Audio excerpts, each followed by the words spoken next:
Well, if you think it should be, then from the point of view which I have taken from Svath, and which I have kept throughout my life, and which I am sure I will bring together to some extent, I can explain an effective friendship in the form of an extensive set of prerequisites which, according to Svath's teaching, I put into my own words, and which applies to both the female and the male sex.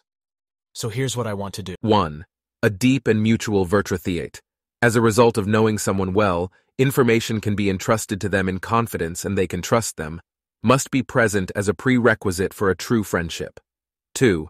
In a true friendship, it is very important and must be implicit that everything which arises can be reasonably and trustingly talked about. 3. It must be guaranteed in a friendship, and the certainty must exist that confidential information is not shared. 4. In a deep, true friendship must also the certainty exists, next to the vertrathite, that the trust also then persists, if there is an interruption in contact over a longer time period. 5. A true friendship requires that never untruths about the manners and behavior of the other. Rather, only the effective truths are told, if it must be spoken about that for any which reasons. That means that if it is required, both negative and bad as well as good and positive must be named in correct frames, without adding something to or without taking something away. 6. A true friendship requires that each person of friendship can freely and openly represent their own views and opinions, and indeed also then, if differences of opinions exist and full-throated verbal disputes result, which however may be absolutely correctly subject-related, and may, in every case, be provoking, hard-hitting, and merciless for representing the subject, however it may not be insulting, reviling, and thus also not unrightly polemicizing. 7. An effective true friendship requires that if faulty words are spoken, or mistakes are committed, an ability to excuse must be implicit regarding this without ifs, ands, or buts. 8. A genuine true friendship requires that a tolerance and a desired state of correct, relevant critique must likewise be at hand, like also always open and honest words must be allowed and must be spoken in every case. 16. A sincere, honest friendship requires honesty, attentiveness, and a cultivated care, which must be sustained in sufficient measure. Only through this can the friendship grow, and an ever deeper connectedness arise, and these also remain. 17.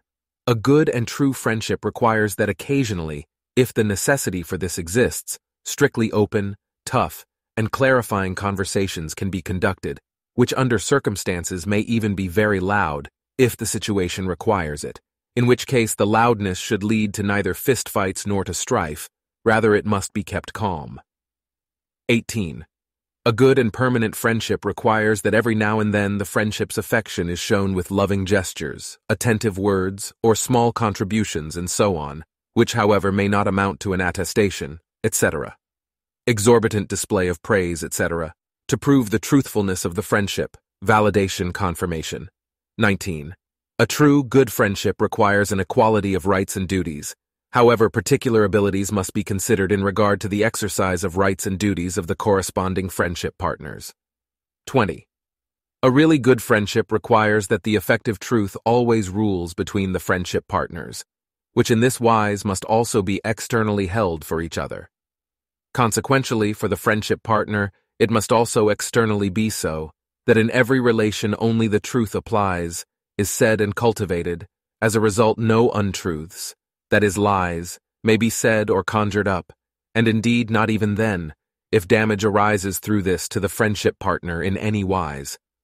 To preserve the partnership of the friendship, that is rescue the friendship, fundamentally it may not be attempted through lies or even untruths, like for example if faced with the threat of legal proceedings, just like in any other case.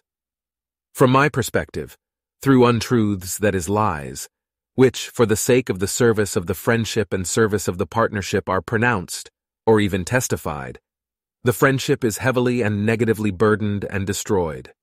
Therefore, a true, good, and effective friendship must be firm and strong in each conceivably possible, honest, and righteous relation, such that at no time shall untruths, that is lies, serve to rescue the friendship.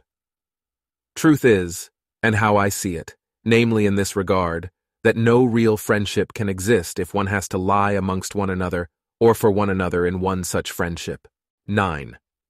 A true, honest friendship requires that each party also can and may preserve innate secrets, unchallenged, while the personal secret preservation also among partnerships of friendship must indisputably remain continually an absolute personal affair.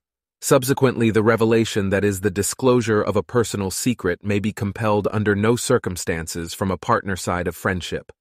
And that corresponds also to a fact, if loved ones have personal secrets, whose revelation may not be squeezed out of them. 10. A true, good, honest friendship requires that if the right, good, righteous, and positive ways of manners and ways of behavior are correct, the partner of friendship can give oneself and can behave oneself according to how they are in honorable ways. Subsequently, they don't have to disguise themselves or pretend something to one another. 11. In a true friendship, each friendship partner knows, from one another, how this friendship partner guides their world of thoughts, and also which feelings correspondingly moves them. 12.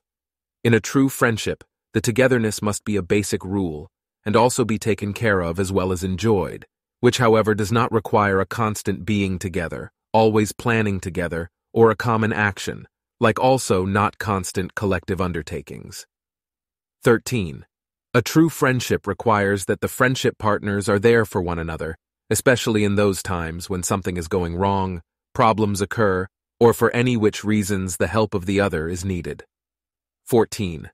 An effective true friendship requires that both friendship partners can always rely on each other, morally build each other up, to motivate, to assist, and are able to offer each other support in the existence and life. 15. A true friendship is built up over a lifetime, for which reason, as a rule, it needs much time for the development, with extremely few exceptions. Like it, however, also needs a lasting and friendly, as well as humane and contingent love and care for the friendship partner. A friendship does not come about in an hour, or from today to tomorrow, because a connection of friendship develops itself to grow through learning about each other and commonality, which can happen only slowly with time and with collaborative conversations, experiences, life experiences, and so forth.